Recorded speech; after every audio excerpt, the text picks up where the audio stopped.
தோஷம் காலசர்ப்ப யோகம் அப்படின்னா ராகுக்கு அது புடியில் எந்தெந்த கிரகம் இருக்குது. இப்போ கேது பகவான் இருக்கார். கேது பகவான் வந்து ரிவர்ஸ் கிரகம். ராகு கேது ரிவர்ஸ் கிரகம்.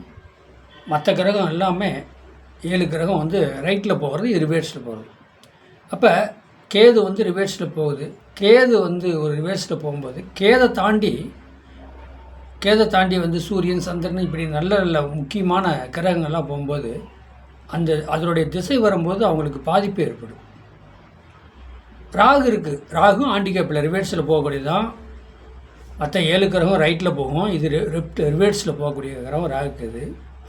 அப்போ அதே நேரத்துக்கு வந்து இப்போ ராகு கேது பகவானை தாண்டி போகக்கூடிய எல்லா கிரகமும் வளர்ச்சி அடையும். ராகு கேது அதாவது ராகு பகவானை ராகு பகவானை மேலே தாண்டி போகக்கூடிய எந்த கிரகமாக இருந்தாலும் அதனுடைய திசை புத்தி அந்தரம் போகும்போது அந்த சாதகருக்கு வலிமையான பண வரவு, தொழில் வரவு எல்லாத்தையும் கொடுத்துட்டு போயிடுவார். அதே கேது பகவான் ஆண்டிகேப்பில் போகுதா, கேது பகவானை வந்து எந்த கிரகம் இப்போ நம்ம 7 கிரகம் ரைட்டில் போகும், கேது போனால் ரிவர்ஸில் வரும். அப்போ அந்த ரிவர்ஸில் வரும்போது ரைட்டில் போகிற கிரகம் எந்த கிரகமாக இருந்தாலும், சுபகிரகமாக இருந்தாலும், பாவகிரகமாக இருந்தாலும் அதனுடைய திசை ஓடுது, அதை தாண்டி போயிட்டுருக்கு கேது பகவான் அப்படின்னா சுருக்க பார்க்கும். நல்லா வளர்ச்சி அடைஞ்சிருப்பார் அந்த கேது பகவான்.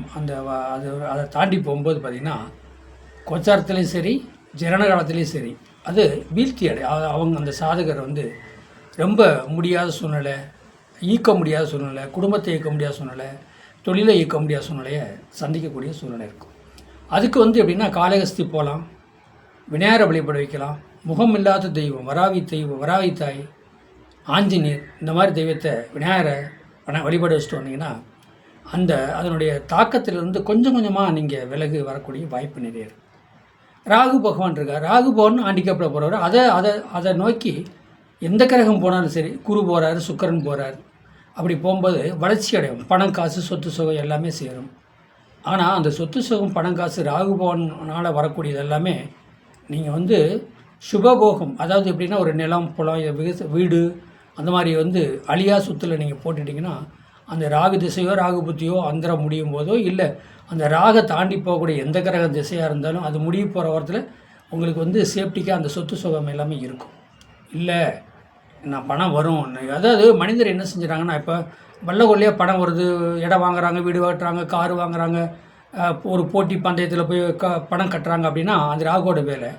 அப்போ அதை வந்து நம்ம எச்சரிக்கையாக இருக்கணும். ராகு கொடுக்குறார், நம்ம எச்சரிக்கையாக ஒரு நிலம்படத்தில் போட்டு அமைதியாக பொறுமையாக இருந்தோம்னா நல்லது நடக்கும். நம்ம அந்த ராகு பகவானை விட அதிகமான என்ன சொல்கிறது வேலையில் ஈடுபாட்டில் நம்ம இறங்கினோம்னா ராகு பகவான் கடைசியில் வந்து சுத்தமாக தட்டி பிடுங்கிட்டு போயிட்டு இருப்பார்.